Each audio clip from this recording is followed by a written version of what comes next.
তুমি আর আমি যখন গুনার দিকে বাবারাই মালিক পিছন দিয়ে ডাকে,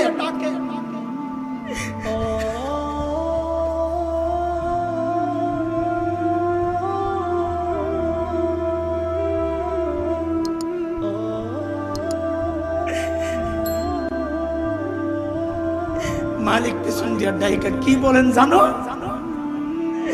মালিক ডাকতেছেন আর বলতেছেন, ইয়া আইয়ুহাল ইনসান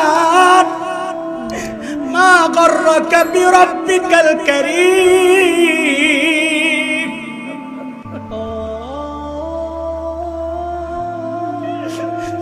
আল্লাযী খালাকাকা ফাসাওয়াকা ফাআদালাক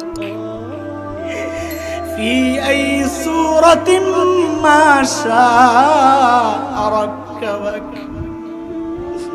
এরে দোস্ত, দুনিয়ায় সবচেয়ে বেশি মহব্বত করে কে? আল্লাহ ছাড়া কে বলেন তো?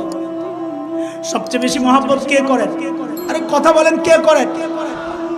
মা মা আল্লাহ ছাড়া বলছি, আল্লাহ ছাড়া সবচেয়ে বেশি মহব্বত কে করে?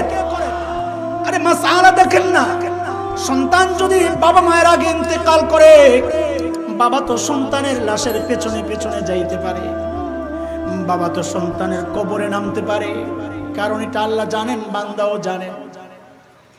বাবা চিৎকার করে করে কাঁদবে, কিন্তু বাবার ওই ক্ষমতা আল্লাহ দিয়েছেন, ওই কবরে নাই মা বাবার সন্তানকে দাফন কইরা আবার উপরে ওঠার ক্ষমতা আল্লাহ তাকে দিয়েছেন।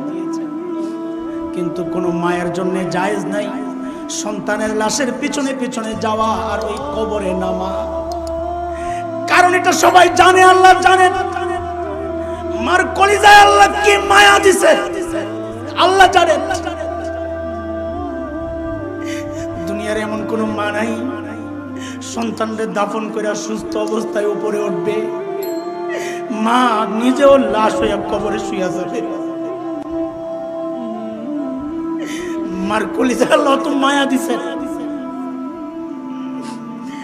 কিন্তু খেয়াল করে ওই মা না আপনার নাক বানাইছে, না কান বানাইছে, ওই মা না আপনার জিহ্বা বানাইছে, ওই মা না আপনার শরীরের একটা টুকরা বানাইছে, সব বানানেওয়ালা কে? এই জন্য আল্লাহ নিজেকে এই জায়গায় করিম বলেছেন, এত দয়া করলাম তোর উপর, তোর মার এত মায়া তোর জন্য, অথচ কিচ্ছু বানায় নাই। কয়দিন ভাড়াটিয়ার মতো তোকে পেটের মধ্যে রেখেছে, ওই পেটটাও আমার।